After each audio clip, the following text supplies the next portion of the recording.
the clock. Well, hello, here we go. Have you heard about a good time show on the radio? So to and fro, here we go. I don't know a better show, Space Croutons 4.0. Join us on our Starship cruise while we endeavor to amuse. In each and every episode, we stream across the great cosmos. Well, hello, here we go. Have you heard about a good time show on the radio? Look out below. Here we go. I don't know what better show, Space Croutons 4.0. Welcome to another episode of Space Croutons. This is yours truly, Curdy Clammerwood, skidding around the curves of time and space with my pit crew chief, OSHA-approved safety observer, and all-around bestie, Sally. Greetings and salutations. As usual, I am in fact Curdy's guardrail on this curvy racetrack we call life, keeping Curdy out of the trees and on the proper path as we barrel into our next adventure. And Curdy, not to distract you, but look out for that moose walking across the road. Thank you, Sally. This time you not only saved me in the podcast, but spared Bullwinkle. You truly are the brains of this outfit. Then what does that make you? What else? The executive. Since you are in charge, how about we take a moment to hear from today's sponsor? By executive order, make it so. Today's episode of Space Croutons is brought to you by the geek letter ARC. Shaped like a lightning bolt passing between two towers, it stands for Alternative Reality Confirmation. ARC has been chosen by the International Olympic Committee to represent their new certification process. The ARC validation, as dubbed by the committee, is the proof of something once widely held as impossible is now considered true. As in the recent ARC validation of pigs, buffalo, and yes, jellyfish flying through the air in the Red Bull dimension, leading to yet another Olympic event in a land unconstrained by conventional Newtonian physics and with electricity in the air. Athletes will compete in the Red Bull dimension, where they will have the opportunity to ride an array of flying animals around electromagnetic fields while being buzzed by a small golden sphere. The Olympic Committee's approval of this location to host the new flying races for the 2024 Olympics has opened the Summer Olympics to a whole new group of athletes and will draw in yet an untapped demographic for viewership. I can envision Harry Potter riding buckbeak now. Unfortunately, no shotguns or elder wands will be allowed in the arena. Red Bull not only gives you wings, but sparks the competition. The new geek alphabet, it's all geek to me. And as the Patrick says from the bubble hockey table at Carmine's, RBGG. And we're back. Well, Sally, I found that commercial to be quite shocking. Well, maybe I can ground you with this statistic. The odds that someone will be struck by lightning in the US during their lifetime are 1 in 15,300. On average, 270 people in the US are struck per year, and only about 10% of that number die from the event. Around the world, approximately 2,000 people are struck by lightning every year. Well, that reminds me of something my dad once told me. Hold that 5-iron high above your head before starting your swing and be sure to follow through. I know the wind's gusty and the rain's heavy, but we only got 3 more holes to go. Then we can get out of this lightning storm. I didn't know your daddy was a golfer. A golfer? No. We were riding zip lines for the annual Groundhog Day Festival, where people try to pop groundhogs on the head while zipping through the meadow. Oh, you mean the 5-iron. I do prefer a croquet mallet when hunting groundhogs, but one of the pesky beasts stole mine from me. And that explains a lot about your exuberance for Groundhog Day and your ability to make good decisions. Well, I have decided it's time to move on to today's story. Gladly. Today's story was sent to us by Alex Turbo, engineer, Army officer, inventor, and half-brother to Nikola Tesla. I guess now that we have portals available to take us across time and space, we were bound to expand not only our audience, but our contributors to other times and dimensions. Play it, Sally. I am Alexander Trbojevic. You probably know me as Alex Turbo, the half-brother of Nikola Tesla. Yes, that Tesla. Haven't heard of me? I'm not surprised. I have always lived in Nikola's shadow. His genius, his notoriety, and his obsession. Believe it or not, I am an inventor in my own right, an army officer, an engineer. And yet, you don't know who I am. You don't know that it's because of me you can travel through time and space. For I invented the portal. I changed life as you know it. Okay, maybe I'm getting ahead of myself. I should probably start with the letter that led me down this path. Dear Mr. Turbovich, I am in dire need of your help. It has come to my attention that you are one of the brightest minds of our time and thus have uncovered a dark secret about our reality with which an unlucky few are burdened. I too have glimpsed behind the curtain, so please consider my request with the knowledge that if you refuse, we both know what is at risk. The job is simple. There is a train leaving New Orleans for Alcom, Massachusetts on 10 November at 9:30 a.m. One car is a secured vault which carries something very valuable to me and equally dangerous to those who lurk behind the curtain. I need you to ensure the car reaches its destination undisturbed. Unfortunately, I cannot entrust you with the knowledge of its contents, for I am uneasy about placing my trust in any fallible person. You will be monetarily compensated, half when you arrive on the train and half when the train arrives in Arkham. Yours, Baroness Emily von Strauss.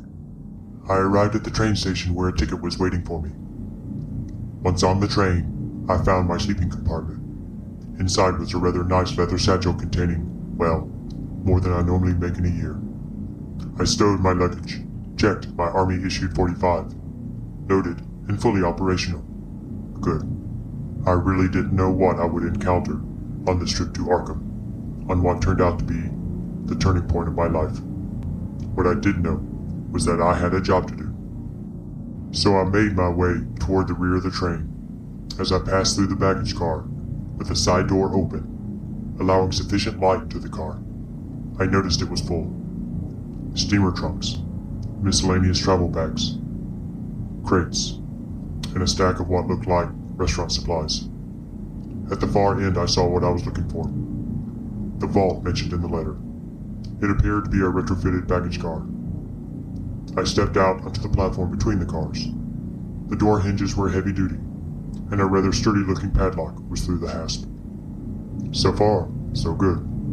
I stepped down into the rocky apron under the track rails, and walked down the length of the vault car. There were no windows, and extra-wide metal straps encircled it every few feet. The side door also looked reinforced, and had 2 large padlocks. At the far end of the car, the access door had been sealed, not just with a padlock, but permanent-looking heavy-duty straps and bars. Okay, this should be a breeze. Satisfied with the security of the vault, I decided it was time to grab some lunch. I made my way back through the baggage car and up the train toward the dining car. I had passed through 2 sleeper cars and eventually made it to the dining car. There were rows of tables along the side, each with a window and seating for 4. Several of the tables were occupied, mostly with couples. One with a group of businessmen. The center of the car had a bar along one side, with just enough room for the bartender behind it, and a row of stools, and a narrow walkway in front. I grabbed a stool at the end of the bar. It is time, our young inventor. I saw a crab-like creature in front of me. The surrounding was dark and smoky. Had I been transported? Had the Earth been invaded? Or was I imagining things? I couldn't tell. I felt dread and excitement. The creature, I later found out, was a Migu. But more about that later. Sir, what shall it be? My vision cleared. I was back at the bar. The 30-something-year-old bartender was looking at me with curiosity in his eyes. "Bourbon, 2 fingers," I said. Right you are. When the bartender returned, I ordered a steak, rare, and a potato, loaded. With a bit of a jerk, the train got moving. I watched out the windows as the train left the station and headed northeast. Where are you heading? Arkham, on business. What's your business, if you don't mind me asking? Electrical circuits. I'm an engineer. An inventor, actually. You mean like Tesla? What a guy. What a guy. For years, I've been in his shadow. Constantly Nikola this and Nikola that. Why can't you be as smart as your brother? Never good enough, no matter what I tried. But one day, I will find a way to better him. They'll see. I am good enough. His Identic memory be damned. I will. You know, I saw him at the last stop. I was loading food stores and ran into him. Well, he actually ran into me. He was coming out of the last car. That modified baggage car. He almost ran me over rushing away from a train. I tried to apologize for being in his way, but he didn't even look my way. He just kept going. I know guys like that are really busy, but man, he almost ran me over. What? He was on the train? Yeah, as I said, he came out of the last car of the train. The vault. What was he doing here? I jumped up and threw a $5 bill on the counter. Keep the change. Wow. Thank you, sir. Have a good night. I headed back toward the end of the train and the vault. If Nikola was here, if he was in the vault, I needed to find out why. I needed to get into the vault. When I got to the vault car, the lock and bindings looked normal, although nothing I couldn't reach. So I pulled out my pouch of tools, the ones I always carry. A knife, screwdrivers, a pair of pliers, and an adjustable wrench. With the screwdrivers, I was able to pick the lock and threw open the vault door. In the middle of the car stood a statue, a crustacean-like creature with wings. The statue had a pale pinkish tint. The huge, membranous, bat-like wings looked like they would, or should, have toppled the statue over, but only seemed to stabilize it like a counterweight. The statue towered over me, making me feel small and insignificant. A black cloud enveloped me. I couldn't see my hand in front of my face. A pinkish ray of light then cut through the cloud, and I am once again in front of the crab-like creature that I had flashed upon while in the bar. It was also the same creature, I then realized, who had been the model for the statue. Alex Tesla, you have been summoned to right a great wrong. Now either the bourbon I had earlier was stronger than I thought, or I had lost my mind. One thing for sure, the creature had my attention. Who are you? Most know us as the Migo. We are servants of Groth. I noticed an intense buzzing about us, and that the Migo's mouth wasn't moving. How was this creature communicating with me? What do you want with me? Your help, young inventor. Telepathy? With what? Are you familiar with H.P. Lovecraft's story, The Whisperer in Darkness? Lovecraft? Are we talking literature now? I'm afraid I really don't read much for pleasure. Scientific journals are my go-to. In Lovecraft's stories, he shares with your world details about the evil group known as the Brotherhood of the Yellow Sign. Because of our knowledge, we threaten their plan to rule the universe and all of its dimensions. They are dedicated to hunting down and exterminating us. And this Lovecraft is helping you fight the Brotherhood? Lovecraft is one of many humans who chose to be an ally. As with our other allies, certain knowledge was shared with him in return. What knowledge? Oh, our culture and stories. So his stories are your stories, and they're true? Loosely based, yes. Like Disney's The Little Mermaid and Hans Christian Andersen's De Nille Hafru. You're his muse? Muse? No. We shared our stories and some of our knowledge of the universe. So you want me to write about you? Oh, no. You, young inventor, have been chosen for 2 reasons. One is your knowledge of electricity. The other is your desire to surpass your brother. Nikola? Are you working with him as well? We had, but he turned on us and is working with the Brotherhood. He is no friend of the Migo. We need you to take his place. His place? What do you mean? We have great knowledge concerning technology. In particular, our knowledge of electricity and some of its applications. We hope you will be very interested. We've been watching you, Alexander Trbojevic. Your educational struggles, your inventions, good and bad. Your struggle living in the shadow of your brother. Help us, and you will surpass his fame. You will be the envy of all the engineers and inventors on your planet. When you say help, what exactly do you want? A simple thing, really. I want you to release me. I am imprisoned in a sarcophagus, the statue in front of you. Free me, young inventor. And how do I free you, if you are encapsulated in stone? Break it open with a sledgehammer? No, you are a problem solver, an electrical engineer, an inventor.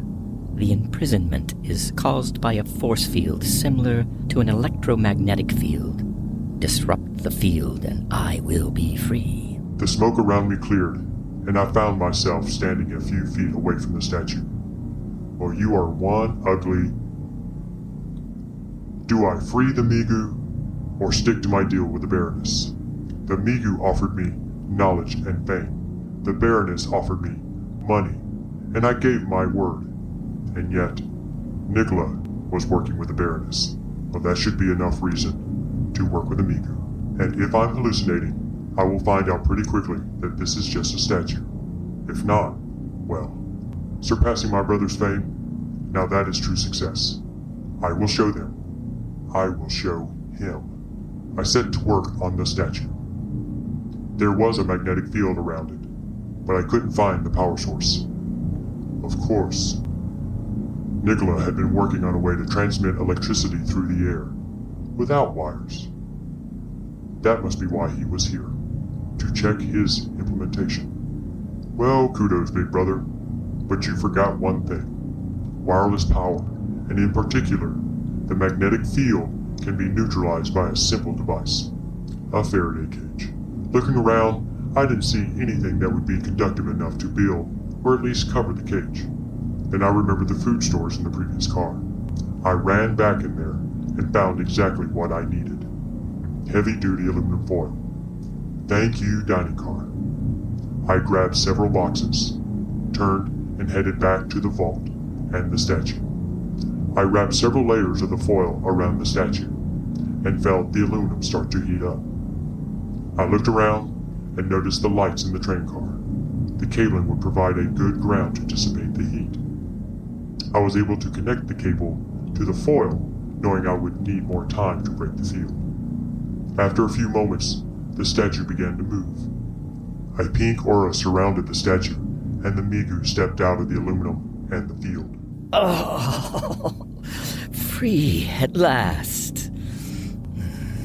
And that put an end to my deal with the Baroness and set me on a path to a freedom of my own. Thank you, young Alex Trbojevic, for releasing me.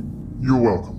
My imprisonment by Nyarla Thotep and the Brotherhood has been, well, taxing. The magnetic field was able to keep me here, but was not able to keep me from reaching out to you. Our telepathic ability seems to have been a chink in their armor. Well, now that explains why I didn't see its mouth moving. As soon as you boarded the train, I could feel your presence and knew you were my only hope. And the vision. Does the name Van Strauss mean anything to you? The Baroness? Yes, a pupil to the witch Keziah Mason. Most formidable, and my intended jailer. I was being transported to the Brotherhood's witch house. We, the Migo, owe you a great debt. You crave knowledge, and this we shall share with you. But it comes at a price. What price? We must transport you to our homeworld. To do so, we must remove your brain from your body and place it in a cylinder. What? Once in our homeworld, we will first give you a temporary body then work with you to build a proper vessel to fit your needs. A temporary body? And of course, share with you our vast technical knowledge. Wait a minute. When we struck the deal, you didn't say anything about removing my brain or transporting me to your homeworld. Those things will be inconsequential once you see the limitless applications for the knowledge we will share with you. Yes, but removing my brain? Really? You forget, young inventor, about your own discoveries and how extreme they seemed before you were able to prove their validity. And don't forget about the fame and your brother. They had a point. But to remove my brain? Did you do that to Nikola?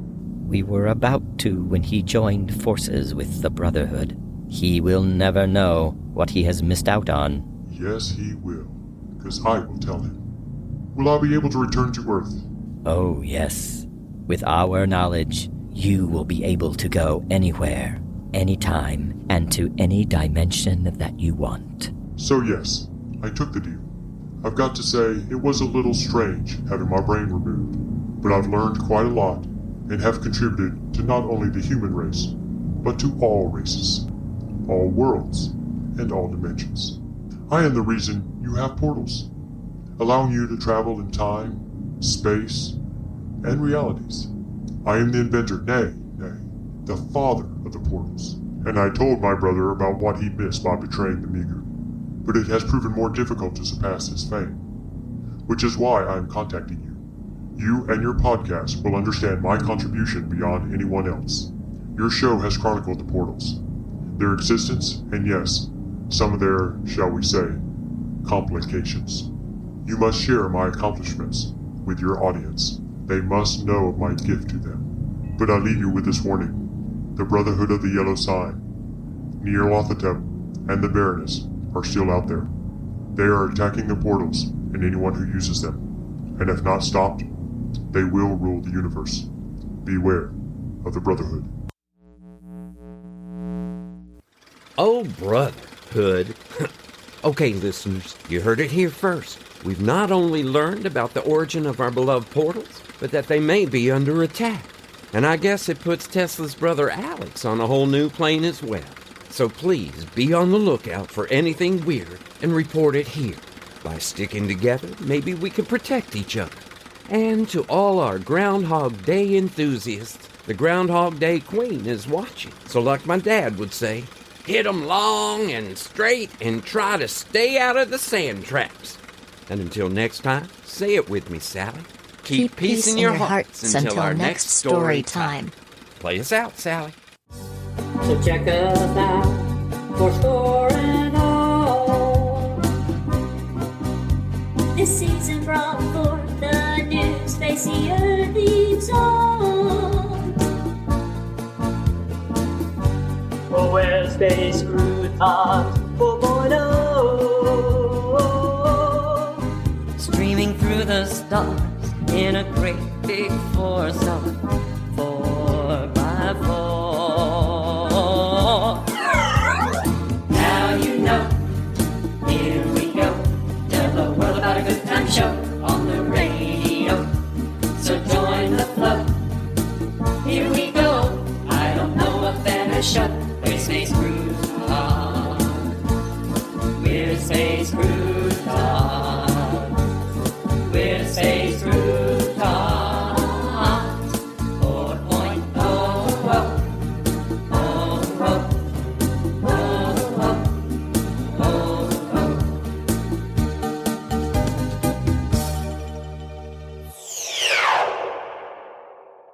Space Croutons is a work of original fiction. Similarities to persons, situations, or events, real or fictional, is coincidental and unintentional. Created and written by Jerry, Jace, John, Della, and Jeff Goodson. Episode story by Jerry, Jace, and John Mueller. Original music by John, Della, Jerry, and Jeff. Production by Jerry. Featuring the voice talents of Patsy Puckett, Barry Shea, John, Jeff, Sally, and introducing Patrick Maddox. Entire work copyright 2024 by Jeff, John, Della, and Jerry Goodson. This has been a Good Witch audio production.